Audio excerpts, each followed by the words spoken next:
Hey guys, thanks for tuning in. I hope you're doing well.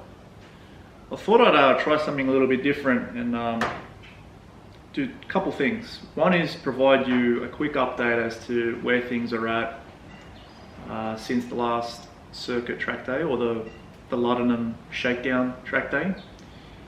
And also just run through a bit of my experience, as you can tell by the title of the video, of my drag strip shenanigans that I had recently. So yeah, the last time, or the last video, if you haven't checked that out, I took the car out onto Luttonum Raceway for a shakedown, and essentially I came away with that with three things, or three areas that needed addressing, or issues that need to be fixed.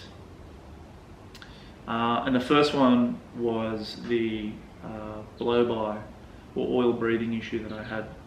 So where I'm at the moment is, having spoken to a couple of others who have been in a similar situation, and also had a chat with a couple of mechanics about this as well, who agreed that this is a very sort of common issue with circuit racing and FDs. In my particular case, I don't have a whole lot of room to work with in the engine bay because it's quite tightly packed. But there is some space on the driver's side firewall area. It's a small square / rectangular space, and based on what I've seen, off-the-shelf products won't really suit. If I were to purchase something off the shelf, it won't really suit that area well. So I will have to go down a custom route. That means speaking to a fabricator and having them, make something to spec. Now, I'm actually chatting with one fabricator at the moment, and I'm booking the car in hopefully within the next month or so to have that all sorted. Things like use of AN fittings and how I want the plumbing to work and go back to intake and all that sort of thing. I also wanted to, or one of the key requirements that I originally wanted was to have the ability to drain the oil from underneath the car, like using some sort of plug underneath the catch can. But unfortunately, due to the positioning of the location in the engine bay, there is no way to access underneath the car for that. So I'd have to rethink that, and I'll probably use some sort of extraction method for getting the oil out of the catch can. So that's where I'm at with item number one. Number two was the rear suspension arm bushings. Now, there's a whole lot of clunking and funky noises coming from the rear of the car, and it sort of feels a little bit loose. It's a 20-plus-year-old car, so it needs to have that addressed. Now, in short, I'm going through a parts acquisition phase where I've got some of the rear bushings, but not all. I'll still need to collect all of them, or the intention is to replace all of them. And I also acquired some sway bars, the Cusco rear sway bars, which look the goods. The plan is to, once I've acquired everything, book it in with a workshop and have everything done in the one hit. I think it makes logical sense to do it that way. It's not a small job, and you want to sort of do a drive in, drive out, rather than doing things in bits and pieces. It will just cost more that way. So yeah, as far as timing is concerned, I don't have any dates or deadlines that I'm working with, just because, I need to find the parts first. So that's where I'm at. And number three relates to finding a solution for seating. Basically, the OEM seats are way too comfortable, and I'm having to brace myself and hold myself in using my knees and elbows on the interior trim pieces, which is not ideal. So I've been looking around, and from what I'm seeing, a lot of seats tend to rub or hit the door card or hit other interior panels, because this cockpit is quite narrow, and not a lot of seats work in this cockpit. So I've actually found a Japanese manufacturer who produces a seat that's narrow enough, sits low enough and looks comfortable, but also provides that uprated bolstering for aggressive driving.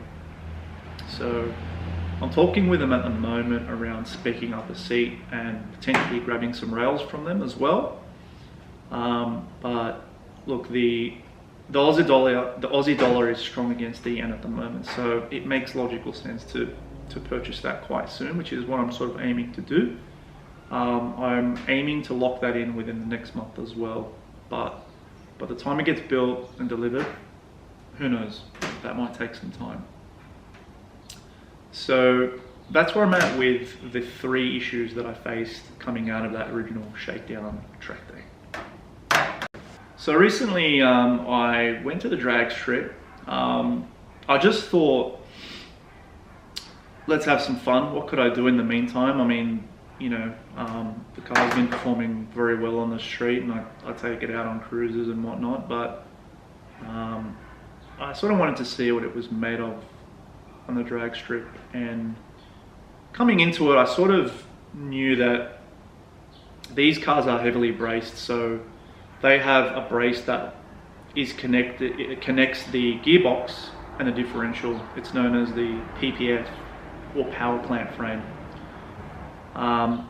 And so launching the car can be problematic. It tends to axle tramp a lot. Again, I'm no stranger to this, having my old NB MX-5, which shares the same chassis platform as this. That done pretty much the same thing when I've launched, or you know, move off a standstill. So going into it, I sort of had that in the back of my mind, and the last thing I wanted to do was break the car. You know, I didn't want to damage my differential or a drive shaft, so I try to be as cautious as possible by you know, holding my revs not too high, and then also riding the clutch out rather than just dumping in and just, you know, letting it unleash on the drivetrain system. So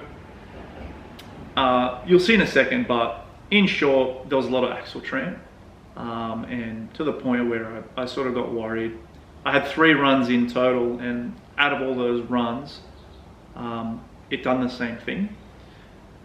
During the last run, I ended up rolling off the line, literally taking off very slowly, and on the top of the first gear, it lost traction, and as soon as you lose traction, that's when obviously the axle tramp happens. So I had to be very careful, and it was sort of very difficult to master. If you can master it, it's pretty difficult.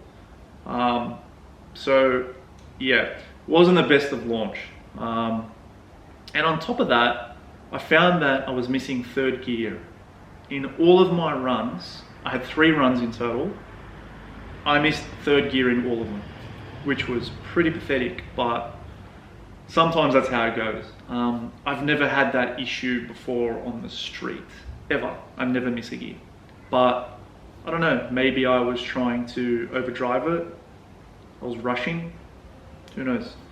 But in short, I'd say that my expectation was a little bit higher. I had in my mind that it'd get off the line cleaner. I had in my mind that my quarter mile time would be a mid-13, a low 13,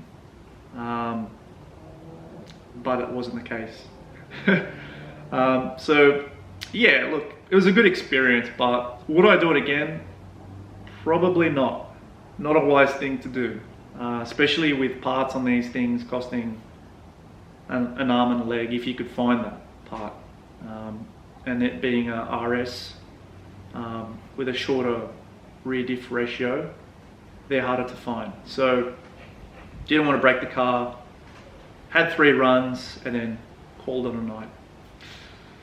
But anyways, yeah, let me know what your thoughts and comments are with the run, and maybe what I could do a bit differently if you've got experience in these things. Again, this is a very basic setup. It's pretty much factory. I haven't done much to the drivetrain.